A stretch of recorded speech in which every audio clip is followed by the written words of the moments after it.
नमस्कार दोस्तों, स्वागत है आपका द वुमेन्स पेपर चैनल में। आज हम बात करेंगे हमारे तीसरे एपिसोड पे, जो है होलिका दहन कैसे हुआ और हमारा जो प्रहलाद जी हैं उन्होंने अपनी भक्ति को कैसे कंटिन्यू रखा और नरसिंह अवतार कैसे हुआ। तो आप हमारे इस एपिसोड में हमारे इन तीनों टॉपिक्स के बारे में डिटेल में पढ़ेंगे और यह सुनेंगे। तो हमारे साथ है स्वर्णिम जो आपको एक्सप्लेन करेंगे। बिल्कुल। जिस तरीके से हमने पहले दो टॉपिक किए उनका रिकैप दे देते हैं कि किस तरीके से कश्यप ऋषि का और दिति का जो होते हैं उनका जो संबंध स्थापित होता है, उन पे जो गर्भपात होता है, उनसे दो पुत्र प्राप्त होते हैं, हिरण्यकशिप और हिरण्याक्ष। फिर किस तरीके से हिरण्याक्ष का वध होता है, हिरण्यकशिपु आगे आते हैं, उनका पूरा जो देव असुर संग्राम है वो है। फिर देवी का यादव से प्रहलाद का प्रादुर्भाव होना, उनका जन्म होना और प्रहलाद की जो लाइफ है बहुत ज़्यादा कॉम्प्लिकेशंस क्रिएट होना, हरि नाम मिलना उन्हें नारद मुनि से गर्भावस्था पे, और किस तरीके से उनको यातनाएं मिली। फिर एंड में जाके उनको सत्यनारायण भगवान का जो है वो आगे उनको देखने मिला कि हाँ मतलब इस तरीके से उनका स्वरूप है, पहली बार उनके दर्शन। हाँ, तो हमारा थर्ड टॉपिक ये है कि इसमें जो देवी होलिका है उनका क्या रहा योगदान, हम होली क्यों बनाते हैं और उसके बाद नरसिंह अवतार क्यों लिया गया, तो इस तरीके की है। तो इसमें सबसे पहले क्या आते हैं कि जो आपका होलिका है, अब होलिका ये बोली जाती है कि एक सिंगल सिस्टर है जो हमारी इनकी जो हिरण्यकशिप और हिरण्याक्ष दोनों भाइयों की सिस्टर है जिनका नाम है होलिका। तो बोला जाता है वो भी मतलब दानव की उसमें, हाँ वो भी दैत्य थी। हाँ, वो एक स्त्री दैत्य थी, मतलब असुर ही बोल सकते हैं। तो वो थी, तो अब उनको ये शक्तियाँ प्राप्त थी कि उनकी भी तपस्या थी, उनका भी हठ योग था जिसमें आप कंटिन्यूसली एक पोजीशन पे खड़े रहते हैं, आप हठ पूर्वक किसी योग को करते हैं और आप उस चरम सीमा तक पहुंचते हैं कि आपको वरदान प्राप्त हो। तो उनको भी वरदान प्राप्त था कि उनको ये वरदान प्राप्त था कि उनको अग्नि नहीं जला सकती। हाँ, और उनके पास एक ऐसा कवच था जिससे वो हमेशा बचा करती थी। उन पे अग्नि का या किसी चीज का कोई भी ऐसा उपयोग करो तो वो वेस्ट जाता था। तो जब ये वरदान किससे लिया था? ये वरदान भी ब्रह्मा जी से, क्योंकि पहले के जो वरदान थे ना वो सब ब्रह्मा जी से लिए हुए। क्योंकि पहले तक ये था कि जो अब जैसे हम लोग हैं, तो हम लोग हमारे जो पापा है, पापा के जो पापा हैं यानी कि ग्रैंडफादर हमारे, तो हम जो भी चीज़ें हैं वो पापा से सीखेंगे, नहीं तो ग्रैंडफादर से। तो ये बोला जाता है कि जो ब्रह्मा जी हैं उनसे ही सारी सृष्टि का निर्माण हुआ है, उन्हीं से सब ऋषि बने, उन्हीं से ऋषि कश्यप आए हैं, ऋषि कश्यप से आपका दिति से संबंध हो के अलग जो मतलब तो हाँ मतलब वो उनके लिए रहा है कि ये हमें एक अच्छा मार्गदर्शन कर सकते हैं। तो पहले के जो वो रहे वो हमारे ब्रह्मा जी से रहे, तो उनको वरदान प्राप्त होता है कि उन्हें अग्नि नहीं जला सकती। तो ये दिमाग लगाते हैं आपका हिरण्यकशिप। तो जब हिरण्यकशिप को पता चलता है कि ये तो बिल्कुल हर एक चीज़ से बच गया, बट ये अपनी बुआ यानी कि उनकी बहन से नहीं बच सकता, तो वो क्या करते हैं कि एक बड़े से एरिया में खूब सारी लकड़ियां लगाई जाती हैं और उन लकड़ियों में विष फेंका जाता है। हाँ, और कुछ ऐसी ज्वलनशील औषधियां जिनका उन लकड़ियों का एक छोटा तिनका भी बच पाना नामुमकिन। हाँ, मतलब उनमें अगर आग लगाई जाए तो वो लकड़ियां किस तरीके से बिल्कुल ऐसा राख हो गई हैं आपको पता भी नहीं चलेगा। इस तरीके की उसमें विद्याएं लगाई जा रही हैं। अब उसमें बैठाया जा रहा है होलिका के ऊपर बैठाया जाता है प्रहलाद जी। मतलब वो देखो कि उन्होंने इस तरीके से षड्यंत्र रचा हुआ है कि बिल्कुल आज तो बचना ही नहीं चाहिए। तो अब क्या है कि वो किया जा रहा है, अग्नि लगाई गई। अब अग्नि लगाई गई तो प्रहलाद जी को पता था कि भाई देखो मेरे पास कोई ऐसी शक्ति है नहीं, बट मेरे पास मेरे प्रभु का नाम है और प्रभु ने मेरे को बोला है कि आपकी जो भक्ति है वो निश्चल है, अच्छी है, तो जब भी वो बोलेंगे वो उनकी सहायता करेंगे या उनके लिए प्रस्तुत होंगे।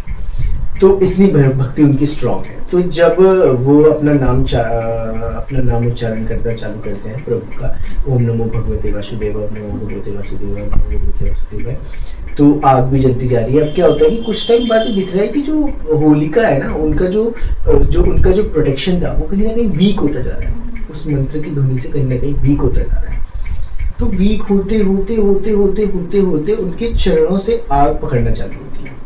तो जब आग पकड़ना चालू हो रही है तो पहले उनको लग रहा है कि शायद मुझे कुछ ऐसा फील हो रहा है कि something is wrong with me, कि शायद कहीं ना कहीं चीज़ें अंदर खोखली होती जा रही है।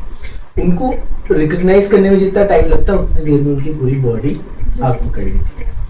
तो जब उनको लगता है कि मेरी बॉडी तो पकड़ी गई तो साथ में ये भी जलेगा ही जलेगा, जब मुझे इतना प्रोटेक्शन होते हुए कुछ मतलब अग्नि पकड़ सकती है तो ये तो कुछ भी चीज़ नहीं है। और सब वहाँ पे देख रहे हैं, किसी को कुछ फील नहीं हो रहा है, उनको लग रहा है कि हाँ अग्नि लग रही है लेकिन होलिका तो निकल जाएगी, ये सिर्फ एक अग्नि है जो बढ़ रही है। बट अंदर ये सीन चल रहा है कि वहाँ पे होलिका भी कहीं ना कहीं जल रही है।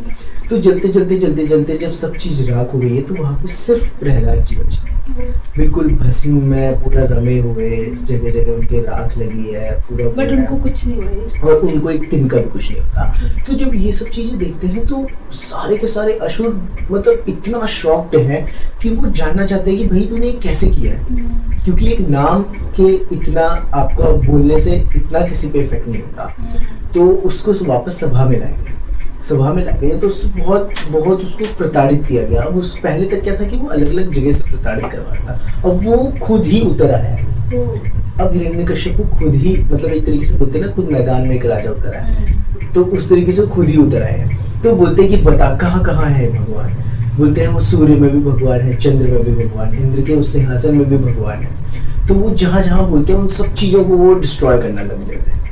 तो जो बोलते हैं कि कहाँ है भगवान, बोले ये जो पिलर है इसमें भी तेरा भगवान है, बोलते हैं हाँ इसमें भी मेरा भगवान है। तो जब बोलते हैं कि वो उठाते हैं गदा और जब उसको तोड़ते हैं तो इतनी भयंकर गर्जना होती है कि वहां से अर्ध जो शरीर है, मतलब वो जो बॉडी है ना, वो नीचे की बॉडी जो है वो मनुष्य की है, उनके पैर पंजे जो है वो बिल्कुल शेर सिंह के हैं, उनके हाथ जो है मतलब हाथों का जो आगे का पोजीशन है वो शेर का है, नुकीले नाखून है, ये बॉडी पूरी हमारी जो ह्यूमन की है, और मुंह जो है उनका वो सिंह का मुंह है, मतलब शेर का मुंह है। वो एक शेर का पावर नहीं है, वो अनगिनत शेरों की जो गर्जना है वो एक साथ निकल रही है। मतलब जो शेर जो रोर करता है उसकी मतलब एन नंबर्स ऑफ टाइम जितने शेर वो कर सकते हैं उतनी ध्वनि से वो आ रही है। तो जब वो आती है तो वो हाँ तो वो पिलर से आती है पहले, फिर क्या होता है वो पिलर धीरे धीरे फटना चालू होता है और वहां से भगवान निकलते हैं। तो जब भगवान निकलते हैं तो उनका युद्ध होता है अच्छा खासा, क्योंकि हिरण्यकश्यप कोई ऐसा छोटा मोटा राक्षस नहीं है, वो दैत्यों का सम्राट है, ठीक है। तो कहीं ना कहीं उसकी पास्ट जो उसके भाई से उसको मिला है वो भी चीज़ मिली है, जो उसके शुक्राचार्य गुरु से मिला है वो भी मिला है, जो उसकी माता से मिला है वो भी, और जो उसके पिता से मिला है वो, उसके पास हर तरीके की विद्या है, उसके पास पॉजिटिव भी है नेगेटिव भी है, उसके पास एक्सट्रीम भी है, उसके पास बिल्कुल लोएस्ट भी है, वो जब चाहे वो चीज़ यूज़ कर सकता है। तो बहुत लंबे टाइम तक युद्ध चलता है और वहाँ पे प्रहलाद जी का नाम चलता जा रहा है। उनको इस सिनेरियो को पता नहीं है कि ये फाइट चल रही है। तो ये जब फाइट चल रही है, सब चीज़ चल रही है, उस बीच में भी वो भगवान को ये बोलते हैं कि मेरे पिता को क्षमा करना, अगर वो आपके चरणों में आ जाते हैं तो उनको प्लीज़ क्षमा करना, और यहाँ पे जितने भी सब उपस्थित हैं उन सबको माफ़ करना। तो इस तरीके से वो बोलते हैं, मतलब इतना उनका उदार दिल है। तो वो बोलते हैं तो भगवान कहीं ना कहीं उनको उनकी जो फाइट है वो डाउन होती जा रही है, बट लेकिन हिरण्यकश्यप को अपना 100% दे रहा है। तो जब भगवान अब क्या है कि अब जो शेर का मुंह है, मस्तिष्क भी मतलब कहीं ना कहीं ऐसा है कि उनको बहुत गुस्सा आ चुका है कि ये नहीं ही मान रहा, मतलब मेरे भक्त को इतना प्रताड़ित किया है, क्यों किया। तो वो क्या करते हैं कि वो ब्रह्मदेव का वो वरदान याद रखते हैं और हिरण्यकश्यप को भी वो चीज़ याद आ रही है। तो वो दोनों को एक सेम टाइम पे याद आता है। उसको दिख रहा है कि सुबह नहीं मार सकते, रात में नहीं मार सकते, तो संध्या का टाइम है, घर के अंदर नहीं मार सकते, घर के बाहर नहीं मार सकते, तो उसको दहलीज में ले जाया जा रहा है। ना उनको धरती पर मारा जाए, ना उनको आकाश पे मारा जाए, तो उनको गोदी पर बिठाया हुआ है। ना उनको मनुष्य मारे, ना उनको राक्षस मारे, तो उन दोनों का कॉम्बिनेशन मार रहा है। ना उनको दैत्य मार रहा है, ना उनको असुर मार रहा है, उन दोनों का कॉम्बिनेशन मार रहा है। वो दैत्य और उसका देवताओं का कॉम्बिनेशन कैसे है, क्योंकि वो एक देव है, पर उस समय जो करते हैं वो दैत्य करते हैं। हाँ, क्योंकि किसी को मारना it's not a good part, जो हमारे में बोला जाता है, तो वो है। तो ये सारी कैपेबिलिटीज एक बार में उसको समझ में आ रही है। उस टाइम में उसको सत्यनारायण के दर्शन हो गए उसके मरने से पहले। तो उनको उनके बिल्कुल पेट पे ऐसे मारा जाता है और बिल्कुल फाड़ दिया जाता है, और जैसे ही उनको बिल्कुल उन पे मतलब ऐसे चीरा जाता है तो उनके प्राण निकल जाते हैं। अब उनको मोक्ष प्राप्त हो रहा है, क्योंकि वो भगवान के हाथों में है। अब क्या है कि वहाँ पे को प्रहलाद उनको शांत कराने की कोशिश कर रहा है। तो प्रहलाद जब उनको शांत कराता है तो कहीं ना कहीं अब भगवान को बहुत एग्रेशन हो चुका है, वो धीरे धीरे सब चीज़ें डिस्ट्रॉय करते हैं। तो डिस्ट्रॉय करते करते करते बहुत चीज़ें डिस्ट्रॉय हो गई। वहाँ पे देवता भी, उनको भी हार्म हो रहा है चीज़ें। तो वो तुरंत जाते हैं हमारे ब्रह्मा जी को, ब्रह्मा जी को बोलते हैं कि आप कुछ करिए। पर ब्रह्मा जी बोलते हैं कि मैं सिर्फ सृष्टि को बना सकता हूँ, संचालन करने का काम नहीं है, पर मुझे संहारक पे जाना है, मतलब शिव जी भगवान पे जाना है। तो शिव जी भगवान ये सारी चीज़ें देख रहे हैं। वहाँ पे वो शरभ अवतार लेते हैं। वहाँ पे भी शिव जी भगवान आधे सिंह का उनका शरीर है, आधे शिव जी भगवान है। तो इस तरीके से उनका दोनों का युद्ध चल रहा है और लंबा चलता जा रहा है, चलता ही जा रहा है। फिर देखा जा रहा है कि ये दोनों भी आपस में लड़ गए। फिर माता का आवाहन होता है। फिर माता ने उस टाइम पे को प्रत्यंगिरा माता का अवतार लिया। तो आपने एक मूवी भी थी, उस मूवी में भी हम लोग देखते हैं कि प्रत्यंगिरा माता का अवतार हुआ था। उन दोनों को शांत किया। फिर नारायण भगवान की स्तुति की जा रही है सारी देवी देवताओं से, सब लोग मिलके उनकी स्तुति कर रहे हैं, प्रहलाद की स्तुति कर रहे हैं। उनका क्रोध शांत हो चुका है क्योंकि माता ने अब दोनों को बहुत शांत कर दिया है। और वहाँ पे जो लक्ष्मी माता भी आती है और वो उनके वामंगिनी बोलते हैं उन्हें, तो वाम मतलब माई, यहाँ पे उनको बैठाया जाता है। उनके लैब पे जो है वो प्रहलाद जी है, उनकी स्तुति हो रही है सारे देवी देवताओं से। तो इस तरीके से था कि किस तरीके से प्रहलाद जी की भक्ति थी, किस तरीके से होलिका का दहन हुआ। और होलिका का दहन होने के साथ साथ जो भस्म थी उससे होली खेली गई। हाँ, तो जो उस टाइम पे जो मतलब ओम नमो भगवते वासुदेवाय नमः की जो जीत थी, वो कहीं ना कहीं मतलब जो वैष्णव थे उनके लिए एक अच्छी होली के रूप में बनाई गई। तो इसलिए हम लोग होली आज भी सेलिब्रेट करते हैं। और इस तरीके से नरसिंह भगवान आए, इस तरीके से शिव जी भगवान से शरभ अवतार हुए उत्पन्न। और फिर उन दोनों का फाइट था, फिर प्रत्यंगिरा माता का आना है, फिर उनका शांत करना है, फिर स्तुति है। तो ये सारी चीज़ें हमने आज के टॉपिक में कवर करी है। तो आज के टॉपिक से हमें यही पता चलता है कि आप किसी भी इन्वायरमेंट में रहो, अगर आपकी कोई एक पर्टिकुलर फोकस है तो आप उस पर कंटिन्यू कर सकते हो और आपको हमेशा जीत ही मिलेगी। अगर उसमें कभी आप हार नहीं सकते। जिस तरह से प्रहलाद जी ने हमेशा भक्ति का भाव चुना और भक्ति को ही अपना आगे की दृष्टि बनाए रखा, तो उनको हमेशा से भगवान विष्णु उनके साथ रहे और उनको हमेशा उनका साथ दिया भी उन्होंने। अगर आप किसी एक चीज़ पे फोकस करेंगे और आप नेगेटिविटी को अपने से दूर रखेंगे तो आपके पास हमेशा पॉजिटिविटी आएगी ही आएगी। तो आप हमारे आगे के एपिसोड्स में बने रहिए। हम आपके लिए ऐसे ही कुछ अच्छे अच्छे टॉपिक्स पे लाते रहेंगे और आपको हम हमारे जितने भी नॉलेज हम अपने ग्रंथों से पाते हैं वो आपको देते रहेंगे। तब तक के लिए आपका दिन शुभ हो।